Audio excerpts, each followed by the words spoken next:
കോൺഗ്രസിലെ സ്ഥാനാർത്ഥി നിർണയ ചർച്ചകൾ അത് ദില്ലിയിലേക്ക് കേന്ദ്രീകരിക്കുന്നു എന്ന ഏറ്റവും പ്രധാനപ്പെട്ട രാഷ്ട്രീയ വാർത്ത എത്തുകയാണ്. ഈ ദില്ലിയിലേക്ക് ചർച്ചകൾ പോകുമ്പോൾ നമ്മൾ മനസ്സിലാക്കേണ്ട മറ്റൊരു കാര്യമുണ്ട്. വലിയ പ്രതിസന്ധികൾ, വലിയ പൊട്ടിത്തെറികൾ ഒക്കെ കോൺഗ്രസ് നേതൃത്വത്തിന് മുന്നിൽ രൂപപ്പെടുന്നു എന്നതാണ് ഏറ്റവും പ്രധാനപ്പെട്ട കാര്യം. എംപിമാർ മത്സരിക്കണമെന്ന നിലപാടിൽ ഉറച്ചു നിൽക്കുന്നു. കെ സുധാകരൻ സ്വയം സ്ഥാനാർത്ഥിത്വം പ്രഖ്യാപിക്കുന്ന സാഹചര്യമുണ്ടാകുന്നു. പ്രതിപക്ഷ നേതാവിനെതിരെ ഗ്രൂപ്പുകൾ രംഗത്ത് വരുന്ന പശ്ചാത്തലമുണ്ടാകുന്നു.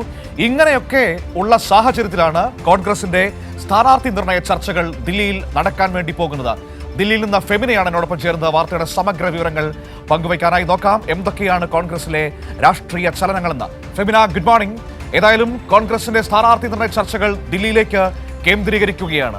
പക്ഷേ ആ ചർച്ചകൾ അവിടെ നടക്കുമ്പോൾ ഒരുപാട് പ്രതിസന്ധികൾ നേതൃത്വത്തിന്റെ മുന്നിൽ ഇങ്ങനെ നിൽക്കുകയാണ്. നേതാക്കളുടെ നിലപാടുകൾ തന്നെയാണ് അതിൽ ഏറ്റവും പ്രധാനപ്പെട്ടത്. പ്രതിപക്ഷ നേതാവിനെതിരെ ഗ്രൂപ്പുകൾ രംഗത്ത് വരുന്നു. എംപിമാർ സ്വയം സ്ഥാനാർത്ഥിത്വം പ്രഖ്യാപിക്കുന്നു. കെ സുധാകരൻ എല്ലാ നിർദ്ദേശങ്ങളെയും തള്ളിക്കളഞ്ഞുകൊണ്ട് സ്വയം സ്ഥാനാർത്ഥിത്വം പ്രഖ്യാപിക്കുന്ന സാഹചര്യം ഉണ്ടാകുന്നു. ഇങ്ങനെയൊക്കെയുള്ള പശ്ചാത്തലത്തിൽ സ്ഥാനാർത്ഥി നിർണയ യോഗങ്ങൾ ചേരുമ്പോൾ എന്തൊക്കെയാണ് ഇപ്പോൾ നമുക്ക് പങ്കുവയ്ക്കാൻ കഴിയുന്നത് ഫെമിന? ഇന്ന് സ്ഥാനാർത്ഥി പട്ടിക ചർച്ചയ്ക്കായിട്ട് ഇന്ന് കോൺഗ്രസിന്റെ നേതാക്കളെല്ലാം ഇന്ന് ദില്ലിയിൽ എത്തുന്നുണ്ട്. പക്ഷേ സംഘടനാ തലത്തിൽ കോൺഗ്രസിലെ പ്രതിസന്ധി അതിരൂക്ഷമാണ് എന്നാണ് മനസ്സിലാക്കാൻ കഴിയുന്നത്.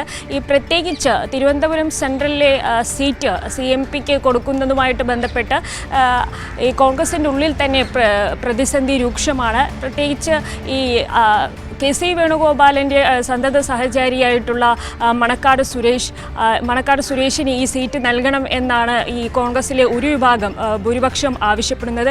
അപ്പോൾ അതിൽ നിന്ന് വ്യത്യസ്തമായിട്ട് VD സതീശൻ ഏകപക്ഷീയമായിട്ട് CMPക്ക് ഈ സീറ്റ് കൊടുക്കുന്നതുമായിട്ട് ബന്ധപ്പെട്ട വലിയ തർക്കങ്ങളുണ്ട്. അതുകൊണ്ട് തന്നെ ഇന്നിപ്പോൾ ഒരു രാഷ്ട്രീയകാര്യ സമിതി ഇന്ന് ദില്ലിയിൽ യോഗം ചേരുമ്പോൾ ഈ ഒരു പ്രശ്നം ഉന്നയിക്കും. അതുപോലെ തന്നെ MP-മാർക്ക് സീറ്റ് നൽകുന്നതുമായി ബന്ധപ്പെട്ട് ഹൈക്കമാൻഡ് തീരുമാനമെടുക്കും എന്നാണ് കഴിഞ്ഞ ദിവസങ്ങളിൽ VD സതീശനും അതുപോലെ തന്നെ സണ്ണി ജോസഫും ദില്ലിയിൽ വന്നപ്പോൾ സ്ക്രീനിംഗ് കമ്മിറ്റിയുമായിട്ട് ചർച്ചകൾ നടത്തുന്നതിന് വേണ്ടി ദില്ലിയിൽ വന്നപ്പോൾ പറഞ്ഞിരുന്നത്. പക്ഷേ കഴിഞ്ഞ ദിവസമാണ് കെ സുധാകരൻ സ്വയം സ്ഥാനാർത്ഥിയാകുമെന്ന് പ്രഖ്യാപിച്ചത്. പ്രത്യേകിച്ച് പാർലമെൻറ്റിൽ പങ്കെടുക്കണമെന്ന് വിപ്പ് നൽകിയിരുന്നു. നിർബന്ധമായും എല്ലാ MP-മാരും പാർലമെൻറ്റിൽ പങ്കെടുക്കണമെന്ന് കഴിഞ്ഞ ദിവസം കൊടിക്കുന്നിൽ സുരേഷ് MP വിപ്പ് നൽകിയിരുന്നു. പക്ഷേ അത് ലംഘിച്ചുകൊണ്ട് പാർലമെൻറ്റിൽ പങ്കെടുക്കാതിരിക്കുകയായിരുന്നു ഈ കെ സുധാകരൻ ചെയ്തിരുന്നത്. അതിൽ നിന്നും മനസ്സിലാക്കുന്നത് കോൺഗ്രസ് നേതൃത്വവുമായിട്ടുള്ള തർക്കത്തെ തുടർന്നാണ് ഈ ഒരു പാർലമെൻറ്റിൽ പങ്കെടുക്കാതിരുന്നത്. ഈ MP-മാർ മത്സരിക്കുന്നതുമായിട്ട് ബന്ധപ്പെട്ട് അന്തിമ തീരുമാനമെടുക്കേണ്ടത് ഹൈക്കമാൻഡാണ്. പക്ഷേ അടൂർ പ്രകാശും അതുപോലെ തന്നെ KC സുധാകരൻ പോലെയുള്ള ഹൈക്കമാൻഡ് വിഷയമല്ല എന്ന് പ്രഖ്യാപിക്കുകയായിരുന്നില്ലേ കഴിഞ്ഞ ദിവസത്തെ പ്രതികരണത്തിലൂടെ നടത്തിയത്? കാരണം പാർലമെന്റിൽ പങ്കെടുക്കണമെന്ന വിപ്പുണ്ടായിരുന്നു. അത് ലംഘിച്ചുകൊണ്ട് അതിൽ പങ്കെടുക്കാതെ സുധാകരൻ മടങ്ങുന്നു. അതിനുശേഷം കണ്ണൂരിൽ ഞാൻ 110% മത്സരിക്കുമെന്ന് പ്രഖ്യാപിക്കുകയും ചെയ്യുന്നു. അക്ഷരാർത്ഥത്തിൽ ഹൈക്കമാൻഡിനെ വെല്ലുവിളിക്കുകയായിരുന്നില്ലേ ചെയ്തത്? പക്ഷേ എന്നിട്ടും അതിനെക്കുറിച്ചൊരു അക്ഷരം പോലും മിണ്ടാൻ കഴിയാത്തൊരവസ്ഥയിലാണോ കോൺഗ്രസ് നേതൃത്വമുള്ളത്? ഒരു മുതിർന്ന നേതാവ് തന്നെ ഇത്തരത്തിൽ ചെയ്തിട്ടും അതിനെക്കുറിച്ച് പരാമർശിക്കാനോ അല്ലെങ്കിൽ അതിനെ തിരുത്താനോ തയ്യാറാകാതെ നിൽക്കുകയാണോ നേതൃത്വം? അത് തീർച്ചയായും അതിനെ തിരുത്താനോ അല്ലെങ്കിൽ അതിലൊരു ഒരു വിശദീകരണം നൽകാനോ ഈ സംസ്ഥാന നേതൃത്വം തയ്യാറാകുന്നില്ല എന്നതാണ് വസ്തുത. പ്രത്യേകിച്ച് ഈ VD സതീശൻ ഒരു ഏകപക്ഷീയമായിട്ടുള്ള തീരുമാനം എടുക്കുന്നു എന്നുള്ള എന്ന ചില ഭാഗങ്ങൾ പറയുന്നുണ്ട്. അതുകൊണ്ട് തന്നെ ഈ കോൺഗ്രസിനുള്ളിൽ തന്നെ പ്രതിസന്ധി രൂക്ഷമാണ്.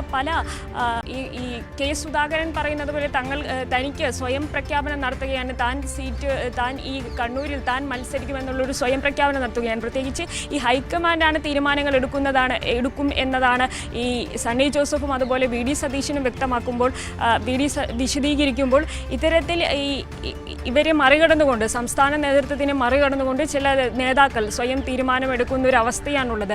അതുകൊണ്ട് കോൺഗ്രസിൽ ആരാണ് നേതൃത്വം വഹിക്കുന്നത് എന്ന ഒരു കാര്യത്തിൽ ഒരു സംശയമുണ്ട്. പ്രത്യേകിച്ച് ഈ തെരഞ്ഞെടുപ്പ് അടുത്തുകൊണ്ടിരിക്കുമ്പോൾ കോൺഗ്രസിൽ പ്രതിസന്ധി രൂക്ഷമാകുന്നു എന്നാണ് നമുക്കിതിൽ നിന്ന് വ്യക്തമാകുന്നത്.